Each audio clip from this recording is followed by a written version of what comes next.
in a comprehensive assessment of President Tinubu's transformative leadership, his unwavering commitment to national development, and the tangible achievements recorded under his administration since May 29, 2023. The House of Representatives Committee on Petroleum Resources Upstream and the Special Committee on Crude Oil Theft have resolved to jointly introduce 5 bills aimed at addressing key challenges affecting Nigeria's oil industry. The chairman of the 2 committees, Alhassan Dogwa, made this known at a joint meeting in Abuja. He said the proposed bills are part of a legislative intervention to support national efforts in securing oil and gas assets and curbing crude oil theft. One of the bills seeks to establish a national commission that will be empowered to prevent and prosecute pipeline vandalism and other oil sector-related crimes. Mr. Dogwa says the bills are not individual efforts but represent member collective commitment to addressing the challenges in the sector. The committee covers issues to do with the live wire of the economy of this country. Vandalizations of oil assets, national assets in the oil and producing areas of our country is one critical problem that has always continuously affected even our budgetary projections. And part of the reasons why we have taken this mandate so seriously is that the fact that even the government itself, the president has persistently been so worried and concerned about attacks and insecurity issues around the oil producing states and areas of our country. Thank you for staying with the Hallowed Chambers. My guest today is an honorable member of the House of Representatives. His name is Honourable Sada Soli, and he represents Jibia Keita Federal Constituency of Katsina State. It's good to have you, Honourable, in our studio. Thank you for having me. Thank you for joining us. Well, let's jump straight into it. APC lawmakers have endorsed President Tinubu as their sole candidate for 2027. How big of a deal is this politically, and does this mean that he has the support of voters all around? Oh, absolutely. He couldn't have been the president of the Federal Republic of Nigeria if he has no support of the voters. So this endorsement is a testimony that the APC government is still with the people, is still with the Nigerian people. And it is only natural. The trajectory of the current political climate, comes with endorsement of candidates that we feel that they can stand the test of time, and candidates that have proven that they can provide leadership, they can take decision when it is necessary to take a decision. And that is a demonstration of a leadership. And you cannot afford to lose such quality of leadership when the country requires leaders that can take tough decision at tough time, so that the country can move towards a greater position. Well, isn't it possible that this is just a show of loyalty within the party rather than a reflection of public support? There is no politics without loyalty. There is no party politics without loyalty. Demonstration of loyalty in the party politics is a testimony that the party is moving, the party is cohesive, the party is towards providing leadership for a country that it governs. Well, in 2023, if we cast our mind back, President Tinubu didn't win some of the key states in the northwest states like Katsina, your state, Kaduna and Kano. What's likely to change this time around, and will these states come in handy to help him secure enough votes? I think it's a wrong narrative for anybody to say that Tinubu did not win Katsina. With 500 and something thousand votes, well, a whole region of a country gave him less than 100,000. So I don't think that narrative is not a correct narrative. We have won. We have gotten more than over 25% of the state, and cumulatively, if you put that state, it's over a region. What a region has given President Tinubu. So I think we're home and dry. But some people would argue that it's the party endorsing President Tinubu this early is them shutting the door against intending and qualified candidates. Don't you think this should also be looked at? I don't think there is we are shutting the door. But it is a testimony that we're comfortable, we're okay with his leadership, and the party is confident that he will deliver. All right, let's bring it home to Katsina State, where the APC lawmakers have also endorsed Governor Diko Rada for a second term. Yeah. Would you say his performance so far also justifies this kind of endorsement? Oh, absolutely. Absolutely. Anybody that follows the history and the current happenings of Malam Diko Umar Rada, the governor of Katsina State, I think he has proven, he has provided a proven purposeful leadership. If you see his relationship with his predecessors, and then if you gauge the politics, the political climate in Katsina State, if you put the entire Northwest, Katsina is the most stable politically within the Northwest. And then if you see the way he's opening the state, look at, I think so far he has created direct and indirect about 35,000 jobs within education sector, health sector, work sector, and within the urban renewal sector. And I think for that reason, you cannot afford to lose such quality leadership, a leadership that has demonstrated humility, inclusivity. You cannot afford to not to go with that kind of leadership. And that was one of the more reasons why we, the representatives of the people, felt that because we contact our constituents, we talk with our constituents, we know their feelings, we know how okay they are with the performance of Malam Diko Umar Rada. And we felt that it's only necessary, it's only fair, it's only reasonable for us to endorse him for 2027 general elections. We're looking at challenges confronting Katsina State, including security issues. How would you say the governor has been able to maneuver them and maybe overcome or put them under control? And what would you say are those key achievements that, you know, people can touch or feel and see with their own eyes? I think with respect to security issue, the day one, even during his campaign, one of the key promises he made to the Katsina people was to secure the state. We knew the challenges, we met the challenges, efforts were made. Immediately when he came on board, he created the Katsina State Security Corps, which will cooperate with other security agencies in trying to see how we can stabilize the insecurity issues. And quite a number of efforts were made. The recruitment were made, the boys were trained, and they were posted to the crisis local government, about 10 or 11 of these local governments. Some of them, about 60% of them, security situation has improved. Particularly, I can talk to you about my local government, Jibia. Okay. I can tell you for the last 4 or 5 months, not even a chicken has been kidnapped. We are moving, and then efforts are being made through Batsari, Kankara, Kurifi, Dusuma, Dandume, and some of the local governments that are bedeviled with this insecurity. Efforts are being made, and I can guarantee you, and anyone can testify to the fact that this insecurity is being doused because there is serious community engagement by the governor.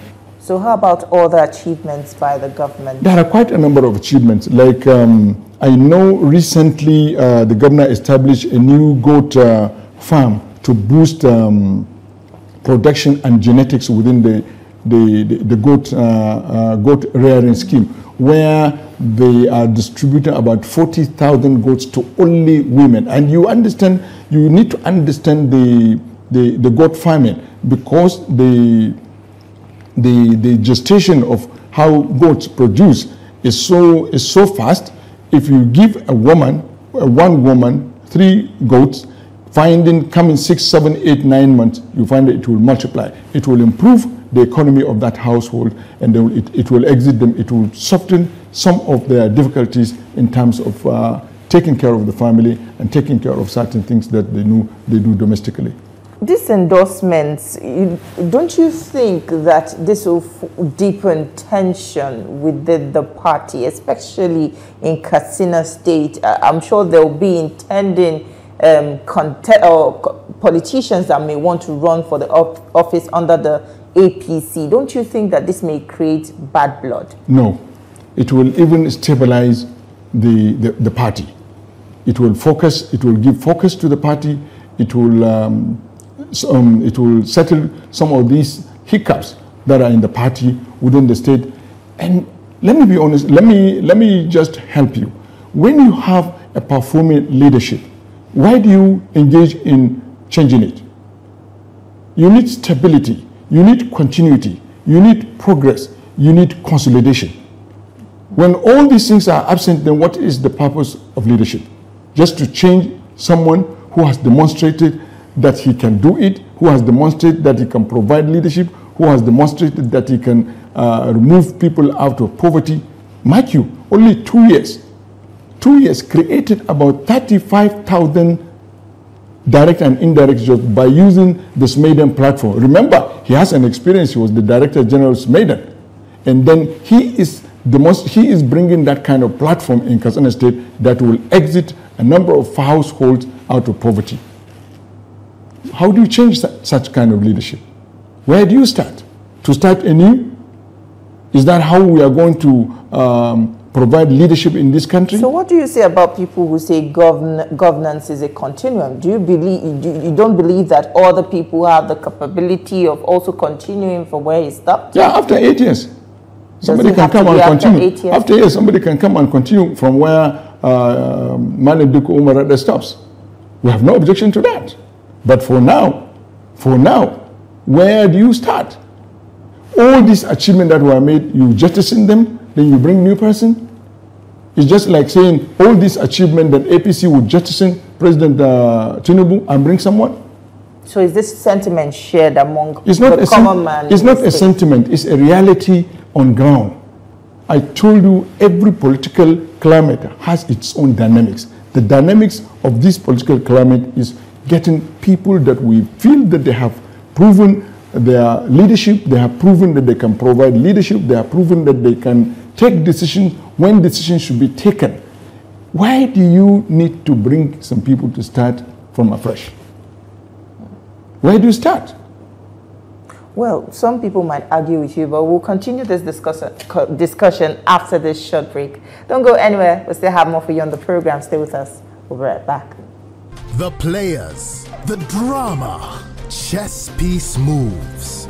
Be kept informed. Watch analysis of major happenings in the political space and how it affects you.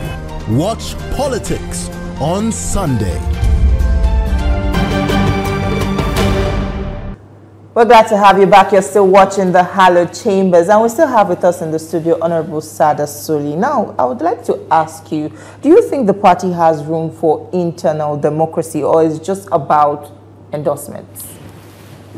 Where there is the absence of internal democracy, you cannot find this. You cannot find the cohesion.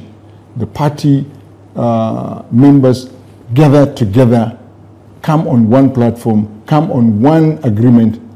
Is only when there is cohesion, when there is internal democracy, you can only achieve that.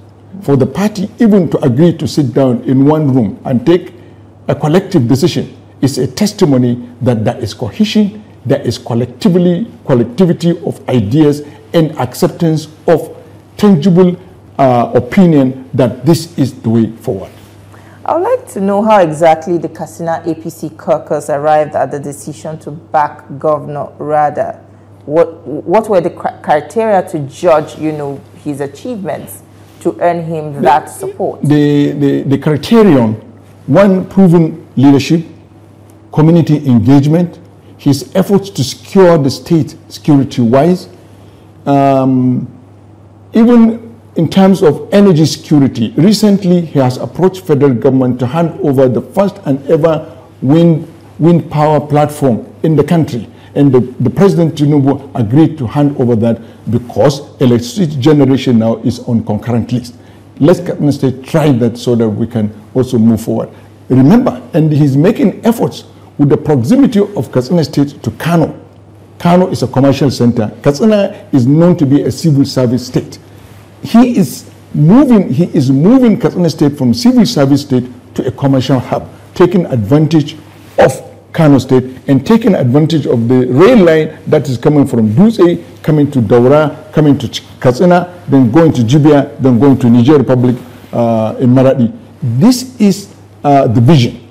And for that reason, this caucus, our caucus, having consent with our constituents, we felt that we can only take the fair decision and reasonable decision to go with Malan Dukko Umar Radda as our president, as our governor. Saying that this is the wish of your constituents and not just you, about you, the politicians. Of course, you should know that we are representatives of the people. We don't speak for ourselves; we speak for our people.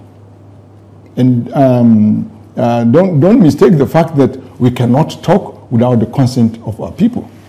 Okay.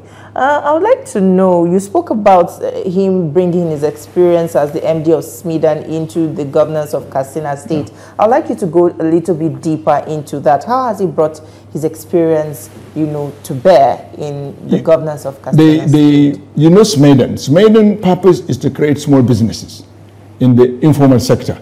If you go to Katsina now, the efforts the governor is making, particularly in the agricultural sector. Now, recently, the president commissioned agricultural mechanized sector platform, where our agriculture will be moved from just subsistence farming to an enterprise that will cash on the advantage that we have near us in Kano. We have the largest grain market in West Africa. That's in Dawano. Our people will do that, and then that platform, that agricultural mechanization platform, will be available for Katsina farmers, so that there will be boost in agricultural enterprise. Now, look at this goat scheme farming.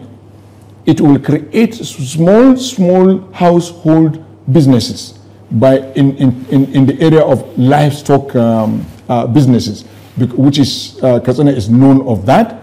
And then after that, there's hides and skin business will come, which is, we have the hub in Daura. Daura is known traditionally of hides and skin businesses. We will revive that. We will revive the tanneries. Remember, we have the tanneries, a lot of tanneries in Kano, with the injection of 40,000 goats within households.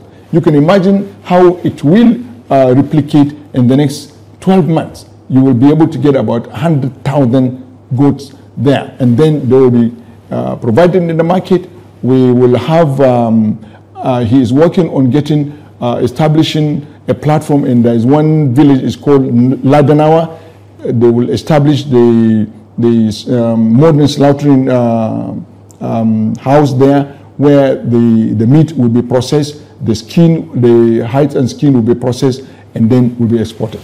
Let's come down to your representation of the people of Katsina State. How would you say they have felt your impact so far? Since we are assessing achievements, have you gotten any endorsement, for your return to the House of Representatives, or do you have other plans? We're yet to get there. We deal first with the leadership. The leadership will drive us there. We do not jump the gun in most of our decisions. We follow the leadership trends. And the efforts in the House, the legislative efforts of members of the Katsina State in the National Assembly is well proven. You can check. We have in the Senate, all our senators are committee chairmen, big committees. We have about 7 members of the House that are holding big committee chairmen, Army, Water Resources, Interior. They are big time committees and works. And we have about 5 deputy chairmen. So Katsina State is well recognized in both the chambers of the National Assembly, because we have proven that we can provide leadership. I'm surprised to hear that you say that the decision is for the leadership. I thought the power rests in the hands of your constituents. Your constituents are the ones to assess your performance so far and see if you're going to return to represent them. So are you saying that you don't have the trust of your constituents? Of course we do, absolutely. Okay. Our effort, our action is a testimony that we have trust from our constituents. Otherwise, we cannot behave the way we did. So I just asked you, how have your constituents felt your impact so far? I think it get time to visit Katsina. In all our 15 constituencies and the 3 senatorial districts, our members are tremendously providing leadership, providing representation, providing coming up with good legislation, and at the same time providing oversight. And these are the 3 key principles of members of the National Assembly. And I think all of these things, you cannot find one member of the National Assembly from Katsina State wanting in the area of lawmaking, in the area of representation, and in the area of oversight. And above that, by the roadside, we do a lot of other things. We engage in educational issues, we engage in health issues that will at least uplift the life and the condition of our people. All right, just before I let you go, I would like us to touch on the leadership of the Speaker of the House of Representatives, Honourable Tajuddin Abbas. How would you assess his leadership so far in the last year? I think his leadership so far is very good. He is calm, humane, and very inclusive. And this is someone who listens. That's our package for you this week. You can see a repeat of the program on Sunday at 7 a.m. You can also follow us on all our social media handles to get the latest news and updates. That's it from us. Thank you for watching. I am Tijesu Adeoye. See you next time.